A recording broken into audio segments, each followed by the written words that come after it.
to our panel for this exchange here today. I think it's productive, and Mr. Chairman, thank you for facilitating this. I think it's very interesting when we talk about renewable fuels. I think there's a fantastic story to tell in terms of diversifying our energy sources.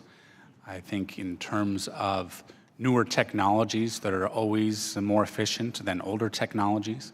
Sometimes I think that the criticism of biofuels is levied using old information.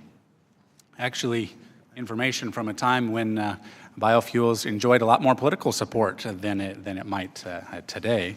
But I think it's important to note that, we want an affordable way to hit the octane levels that are currently required. But I also think it's pretty darn cool when you break down either a kernel of corn or a soybean or what have you, in terms of what all can be extracted from that, even more than the fuel itself, whether it's feed, whether it's even other products.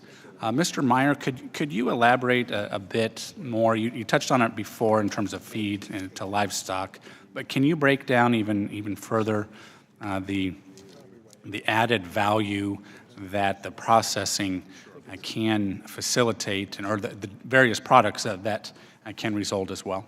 Well, one of the benefits through the growth of this industry has been the co-products that we do, like you mentioned. One is glycerin.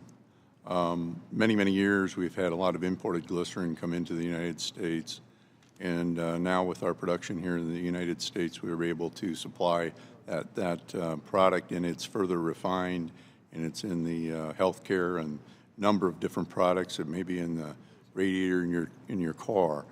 So it's a green, renewable product in the glycerin market, and so that's been a growth for us in the co-product area. Anyone else wish to comment on that? You want to hit your mic there. Touch on your button. Thanks. Certainly the importance that this industry has provided is really based on what it's replacing in the market.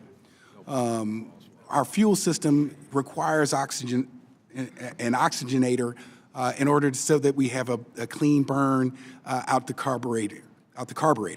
As a result of that, we get cleaner air.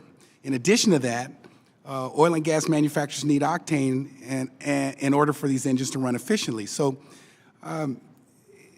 when we're looking at ethanol as an input in our fuel system, we're replacing more expensive additives, and we're ultimately cleaning the environment.